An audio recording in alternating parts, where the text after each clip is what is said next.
अगड़ों और पिछड़ों के हित में भी जो है एक दूसरे का विपरीत संबंध है।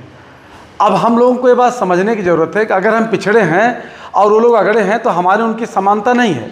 हम उनके पूजा पाठ में, हम उनके धर्म ग्रंथ में, हम उनके सिस्टम में, हम उनके संस्कृति में कहीं से भी हमारी उनकी समानता नहीं हो सकती। अगर समानता है तो फिर हम भी उनके बराबर पे होते। आपको मैं एक उदाहरण बताऊं, जैसे रामचरितमानस है।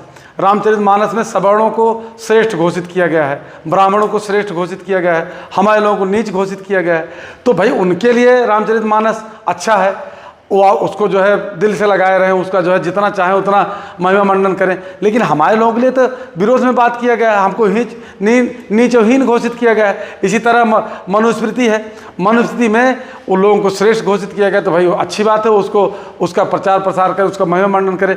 लेकिन हमको मनुस्मृति में नीच और हमको हीन घोषित किया गया, तो हम क्यों मनुस्मृति को इतना तवज्जो दें। दूसरी चीज़, जो देवी देवता उनके हित के लिए लड़े हैं, उनके सम्मान के लिए लड़े हैं, तो भाई वो अपने उस देवी देवता को वो जो है जयकार करें, उनका जो है महिमा मंडन करें। लेकिन जो लोग जो है हमारे पुरखों के विरोध में लड़े हैं, हमारे खिलाफ काम का, हमारे पुरखों के खिलाफ लड़े हैं, तो हम क्यों उसमें जो जाएँ। तीसरी चीज़ जो है, अब देखिए कि हमारे लिए जो हमको अवसर की समानता अगर कहीं से मिलती है तो संविधान से मिलती है। और जो हमारे महापुरुषों ने संघर्ष किया है, चाहे बाबा साहब अम्बेडकर हों, ज्योतिबा फूले साहब रहे हों, सावित्रीबाई फूले जी रही हों, इस तरह से हमारे महापुरुषों ने जो संघर्ष किया उसके वजह से हमको मान सम्मान मिला। तो हम तो मानेंगे किसी को तो जिसकी वजह से हमारा अस्तित्व है, जिसकी वजह से हमारी इज्जत, हमारा सम्मान है।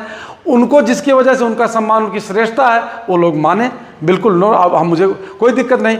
लेकिन हमारे लोग अगर मानते हैं दूसरे को, जिनके वजह से जिन्होंने अपमानित किया है आपके पुरखों को, आपके सम्मान को, आपके उसको, तो उनको आपको नहीं मानना चाहिए।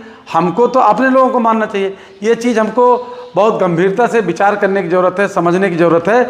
और हम जहाँ भी रहें, अभी देखने में आ रहा है कि तमाम जो खुद को संत कहते हैं, जबकि संत के लक्षण ये नहीं होते। संत जो है समानता की बात करते हैं, संत जो है विश्व कल्याण की बात करते हैं। लेकिन ये संत जगत गुरु का जो है लबादा ओढ़ करके या दिन भर जो है बैठ करके टीवी पे आरक्षण के विरोध में बात करते हैं, मनुवाद के पोषण का काम करते हैं, बाबा साहब अम्बेडकर के विरोध में बात करते हैं, संवैधानिक व्यवस्था के विरोध में बात करते हैं।